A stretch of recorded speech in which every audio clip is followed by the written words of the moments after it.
Salut à toi qui souhaite t'entraîner avec la Vertical Board. On est 3 entraîneurs de PC Training, Antoine, Maël et moi Alexis, et on a créé en collaboration avec YY Vertical une série de vidéos dans laquelle on va te donner quelques billes pour t'entraîner avec la Vertical Board.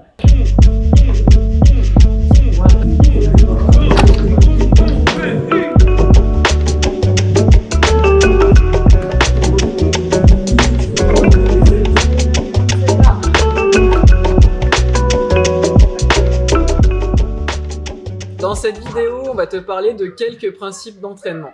Le premier principe à respecter est le principe de progressivité. On va chercher à avoir une surcharge optimale. Le corps s'adapte positivement si la contrainte imposée par un stimulus est légèrement supérieure à la contrainte habituelle. Cela implique de légèrement augmenter le volume et ou l'intensité, et ça de manière régulière. Si la charge est augmentée trop rapidement, par exemple, si tu passes de 2 à 5 séances par semaine d'un coup, tu dépasses la capacité de ton organisme à s'adapter et dans le pire des cas, tu risques de te blesser.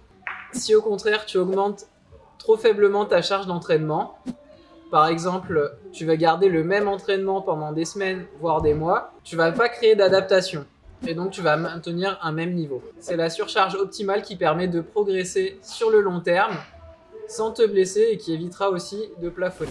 Le second principe clé est l'individualisation.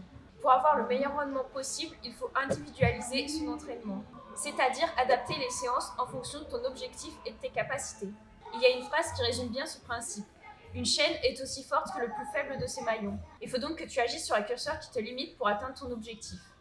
Pour définir tes points forts et tes points faibles, tu as deux solutions. Tu peux soit passer une batterie de tests, tu peux faire plusieurs tests physiques pour avoir une vue objective de tes qualités, ou sinon tu peux te baser sur ton ressenti pour avoir une approche plus subjective.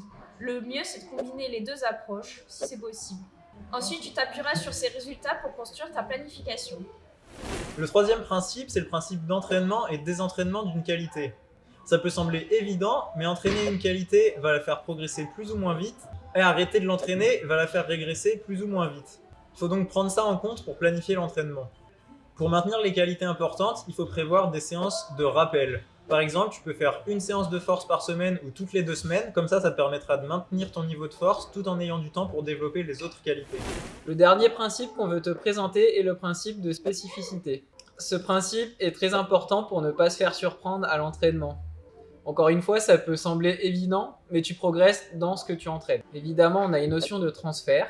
Tu auras les gains maximaux dans ce que tu auras travaillé, mais tu auras aussi des gains dans des qualités assez proches de celles travaillées. Par exemple, si tu entraînes ta force à doigt en semi-arqué sur des 20 mm, tu vas surtout progresser sur cette taille des prises et dans ce type de préhension. Mais tu vas avoir aussi quelques gains dans des prises plus petites et avec d'autres formes de préhension.